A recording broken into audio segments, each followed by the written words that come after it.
नमस्कार साथियों। तो आज है 1 जून 2026। दोस्तों बात करेंगे इस वीडियो में कुछ इंपॉर्टेंट शेयर्स के ऊपर, कुछ इंपॉर्टेंट अपडेट्स है, कुछ इंपॉर्टेंट न्यूज है। तो चलिए एक करके कवर करते हैं। अच्छा, सबसे पहले दोस्तों हम बात करेंगे एक AMC company, HDFC AMC limited. वैसे तो शेयर आज मार्केट के साथ साथ लगभग 2.5% नीचे आके क्लोजिंग दिया, पर दोस्तों मैं आपको थोड़ा सा याद दिलाना चाहूंगा, कंपनी इस बार अपने क्वार्टर 4 रिजल्ट के साथ 54 रुपीज की डिविडेंड डिक्लेयर किया था, जिसका एक्स डेट देखते ही देखते नजदीक पहुंच चुका है।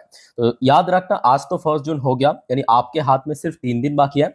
आप अगर कल यानी 2 तारीख, परसों 3 तारीख और 4 तारीख, ये 3 दिन में अगर आपने खरीदा तो आप एलिजिबल शेयर होल्डर बन जाएंगे ये 54 रुपीज फाइनल डिविडेंड पाने के लिए। वैसे अगर हम बात करें कंपनी डिविडेंड के मामले में बहुत अच्छा है। मतलब अगर आप पिछले कुछ सालों की डिविडेंड की रिकॉर्ड देखेंगे, जैसे कि 2025 में 90 रुपीज़ की डिविडेंड दिया था, 2024 की बात करें लगभग 70 रुपये की डिविडेंड दिया था, उसके पहले 2023 में 48 रुपये की डिविडेंड दिया था, और बीच में कंपनी बोनस भी दिया। तो उस हिसाब से अगर हम इस फाइनल डिविडेंड को कैलकुलेट करें तो एक्चुअली बहुत ज़्यादा डिविडेंड दिया। ठीक है, सो डिविडेंड पर्पस कंपनी अच्छी कंपनी है।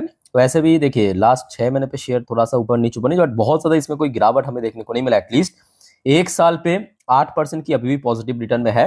बट ये दोस्तों कोई शॉर्ट टर्म मतलब इन्वेस्टर्स के लिए नहीं है। मैं कहूँगा हमेशा लॉन्ग टर्म के लिए ठीक ठाक कंपनी है। बिकॉज कभी कभी जब शेयर में गिरावट होता है, जैसे कि आप देख सकते हो लगभग 1 साल, 1.5 साल, 2 साल तक इसमें कंसोलिडेशन करेक्शन होता है, उसके बाद जब रिकवर होता है तो शेयर एकदम रिकवर हो जाता है। ठीक है।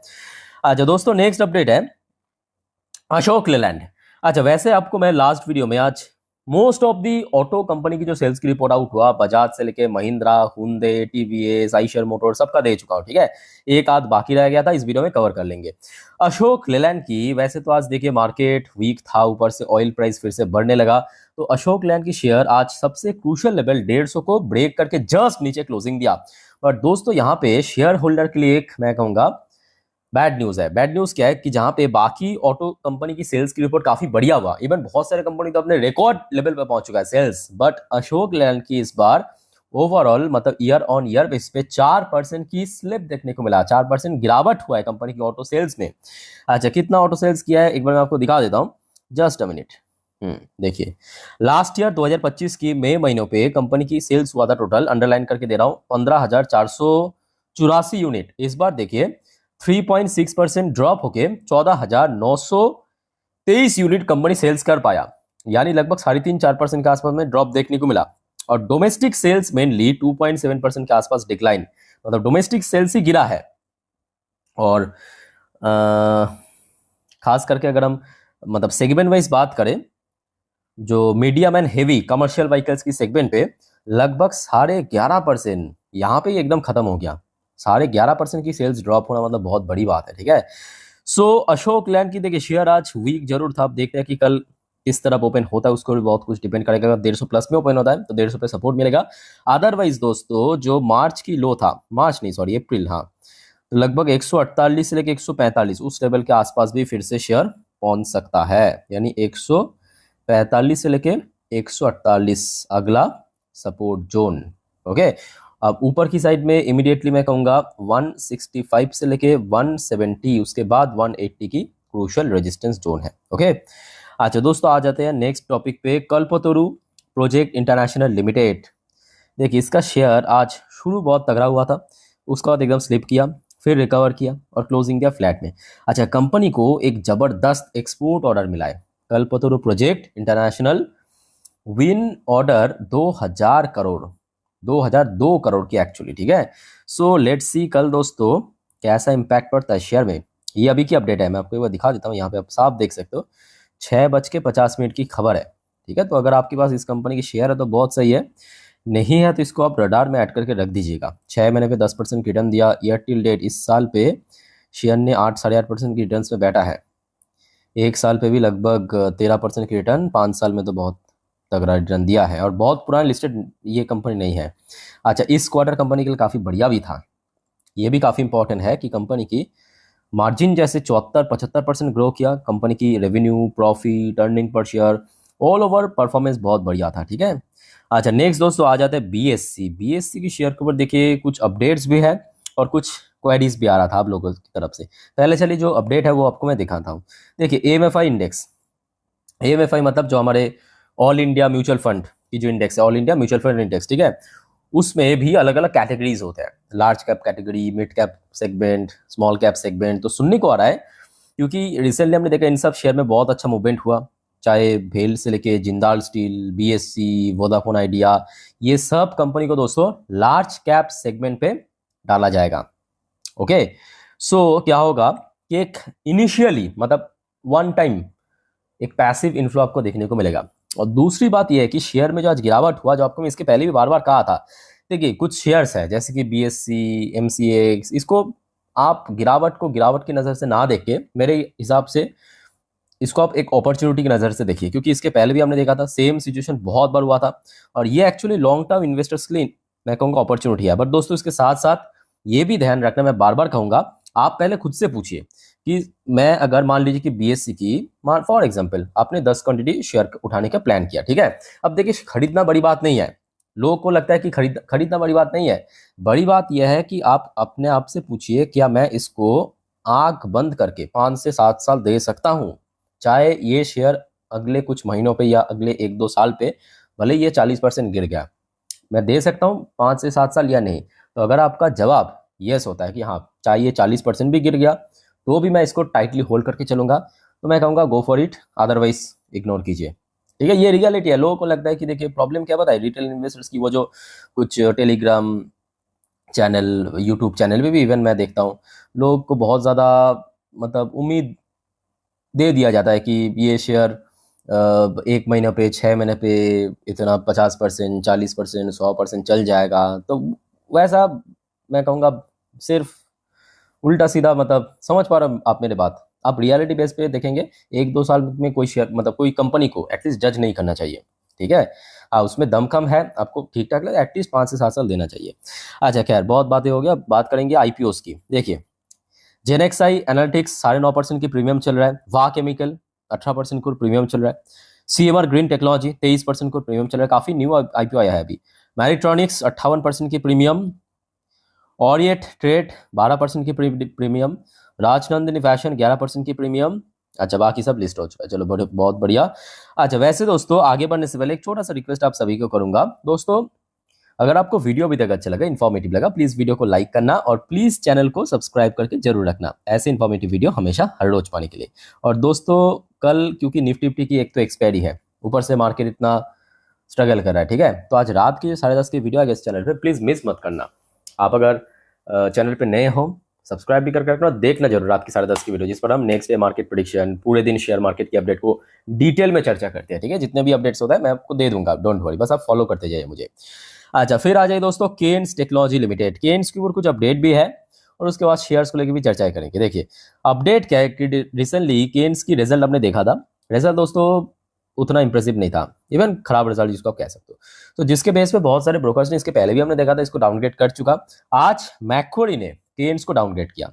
डाउनग्रेड किया मतलब पहले आउट परफॉर्म की रेटिंग दिया था, आउट परफॉर्म तो बहुत अच्छा रेटिंग माना जाता है, उसको बदल के आज न्यूट्रल रेटिंग दिया है। साथ ही साथ जो पहले टारगेट दिया था 5,450 की, आज फ्रेश टारगेट इशू किया 3,250। मतलब शेयर बेसिकली जिस लेवल पे है लगभग उस लेवल के आसपास। और यहाँ पे देखिए, यहाँ पे कुछ फैक्टर भी मेंशन किया कि क्यों, तो मैं कहूँगा ये काफी जेन्युइन फैक्टर है, क्योंकि इसके पहले भी हमने देखा था जब कंपनी की मैनेजमेंट की तरफ से कहा गया था इसका जो ग्रोथ गाइडेंस 4,000 करोड़ फाइनेंशियल 26 में मिस कर गया, तो वही चीज को यहाँ पे पॉइंट आउट किया कि यहाँ पे जो एस्टिमेट किया गया था कंपनी की तरफ से वो टोटली मिस करे, वो भी कोई छोटा मोटा 1-2 करोड़ या 10-15 करोड़ की बात नहीं है, 400 करोड़ कम हुआ इस बार, ठीक है। स्ट्रक्चरल अपॉर्चुनिटी इंटेक्ट और भी कुछ यहाँ पे फैक्टर मेंशन किया, बट मेनली मतलब मोस्ट इंपॉर्टेंटली ये जो ग्रोथ गाइडेंस को मिस करने के कारण ही एक्चुअली शेयर में बैक टू बैक हमें वीकनेस देखने को मिला और शेयर अभी फिलहाल नीचे चल रहा है, ठीक है। अच्छा सेम चीज जैसे कि आपको मैं बीएससी के केस में भी कह रहा था, दोबारा रिपीट नहीं करूंगा। अगर आपका टारगेट 5 से 7 साल है तो भी जाइए, अदरवाइज सिंपल इग्नोर कीजिए, ठीक है, क्योंकि लॉन्ग टर्म के लिए ठीक कंपनी है, बट फिलहाल मतलब अभी आज की डेट में जो सिचुएशन है वो थोड़ा सा ये मैं एक्सेप्ट, मतलब मैं भी आपको कह रहा हूँ कि ये थोड़ा सा कंपनी मतलब सेक्टर की या कंपनी की अगेंस्ट में, अदरवाइज बिक्सॉन जैसे कंपनी कभी इतना नहीं गिर सकता था, केन जैसे इतना बढ़िया कंपनी कभी गिर नहीं सकता था, ठीक है। अच्छा अदानी ग्रीन के ऊपर भी कुछ अपडेट है। वैसे अदानी ग्रीन लास्ट 1.5 से 2 महीनों पे बहुत अच्छा रिटर्न दे चुका है। अच्छा अदानी ग्रीन ने क्या किया कि फिलहाल जो बढ़ता हुआ एनर्जी की डिमांड उसको देखते हुए और 50 मेगावाट ऐड कर दिया, अपना ऑपरेशनल कैपेसिटी बढ़ा दिया, 50 मेगावाट ऐड कर दिया। तो ऑब्वियसली बात है कंपनी बिजनेस में इसका इम्पैक्ट पड़ेगा। और बाकी बात करें लास्ट एक महीने पे शेयर 12% चला है, और खास करके मार्च की लो के साथ अगर हम कैलकुलेट करें शेयर 84% की बहुत ही तगड़ा यहाँ पे चल चुका है। और शेयर के लिए इमीडिएटली 1,500 की लेवल सबसे क्रूशल है, सबसे क्रूशल मतलब रिसेंटली जो 52 वीक्स हाई टच भी किया वो लगभग 1,500 के आसपास ही है।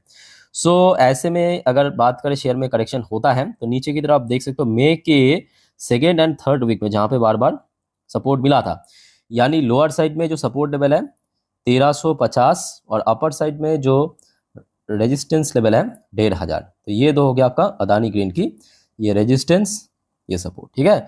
अच्छा वैसे दोस्तों दो कंपनी को लेके काफ़ी सवाल पूछा जा रहा है। एक तो हो गया आपका इरेडा जो कि एक्सपेक्टेड था, मैं आपको शुक्रवार रात में जब इरेडा की रिजल्ट रिव्यू कर रहा था तभी आपको मैं कह दिया था कि रिजल्ट इस बार कंपनी की बहुत ही खराब रहा। खराब मतलब बेसिकली मार्जिन इशू, ठीक है। ओवरऑल बात करें कंपनी की इनकम हो सकती है इस बार बहुत तगड़ा ग्रो किया, पर इस बार मार्जिन पे कंपनी एकदम फेल कर गया। और सिर्फ छोटा मोटा नहीं, 28% की ड्रॉप होने के कारण कंपनी की जो इतना बढ़िया प्रॉफिट ग्रोथ रखता था कंपनी पिछले जब से ये लिस्ट हुआ तब से लेकर अभी तक हर एक क्वार्टर में, वो कहीं ना कहीं मिसिंग रहा, वहाँ पे गिरावट हो गया, ठीक है।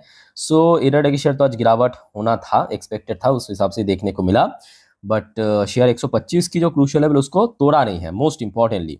और अगर हम बात करें इमीडिएटली शेयर के लिए 125 ही मैं कहूँगा सबसे इंपॉर्टेंट है। 120 से लेकर 125 याद रखना, 120 से लेकर 125 ये सबसे क्रूशियल लेवल, ठीक है। अच्छा सेम एक और अपडेट आ रहा था सुजलॉन की तरफ से, सुजलॉन भी एक्सपेक्टेड था जो आपको मैं सैटरडे रात को भी कहा था, जो अपडेट आया था आपकी सेबी की तरफ से जो आरोप लगा था, है ना, इरेगुलेटरीज इंटर कंपनी ट्रांजैक्शन, कितना 27-28 करोड़ के आसपास आई थिंक की पेनल्टी चार्ज किया सुजलॉन के ऊपर। सो शेयर में तो गिरावट होना था 5.5% की, बट डोंट वरी, यहाँ पे मैं कहूँगा ये वन टाइम ड्रॉप हुआ, वन टाइम इम्पैक्ट देखने को मिला है, ठीक है। ये देखिए वही सेबी की वजह से 29 करोड़ की पेनल्टी चार्ज किया है। सो इमीडिएटली क्योंकि आज 55 का लेवल क्रॉस कर चुका है तो लोअर साइड में 49 से लेके 50 का लेवल सबसे क्रूशल है, याद रखना, और अपर साइड में ऑब्वियसली 60। अच्छा लास्ट एंड आखिरी अपडेट दोस्तों इस वीडियो की, टाटा मोटर्स कमर्शियल व्हीकल्स यानी टीएमसीवी की सेल्स की रिपोर्ट आउट हो चुका है। देखिए Tata motor commercial vehicle sales sure 17%, बहुत बढ़िया दोस्तों, यहाँ पे ग्रोथ रखा है कंपनी। अच्छा एक बार मैं आपको फिगर वाइज समझा देता हूँ। कंपनी की टोटल इस बार सेल्स हुआ है 32,800 यूनिट, जो कि ईयरली बेस पे 17% की ग्रोथ रखा। पिछले साल यही फिगर था सेम मंथ पे 28,147 यूनिट। डोमेस्टिक सेल इस बार 19% की ग्रोथ हुआ है डोमेस्टिक सेल्स में, ठीक है। और इंटरनेशनल बिजनेस मतलब आपके एक्सपोर्ट में 9% की ड्रॉप भी हमें देखने को मिला। बट ओवरऑल बात करें मतलब सब कुछ मिला के एक अच्छा परफॉर्मेंस दिया है सेल्स में, ठीक है। बट अब देखिए टाटा मोटर कमर्शियल ये भी आपकी कमर्शियल व्हीकल्स मेकर है, अशोक लेलैंड ये भी आपकी कमर्शियल व्हीकल्स मेकर है। बट दोस्तों यहाँ पे अशोक लेलैंड ठीक से इस बार खेल नहीं पाया, ये फैक्ट है। बट जबकि टाटा मोटर्स यहाँ पे अच्छे से खेल दिया, 17% की ग्रोथ रख दिया, ठीक है। सो टाटा मोटर कमर्शियल के लिए इमीडिएटली 400 की लेवल सबसे क्रूशल है। और लोअर साइड में देखिए शेयर रिसेंटली जहाँ पे सपोर्ट मिला था, अगर आप देखेंगे उसको तो ऑलरेडी ब्रेक करके थोड़ा बहुत नीचे ही आ चुका है, बट फिर भी 350 के आसपास आप रफली पकड़ सकते हो, एक अच्छा सपोर्ट है, ठीक है। बाकी दोस्तों और कोई कंफ्यूजन या डाउट है कमेंट करके पूछिए। इस वीडियो को वाइंड अप करता हूँ, मिलते हैं नेक्स्ट वीडियो में, टेक केयर, बाय बाय, जय हिंद।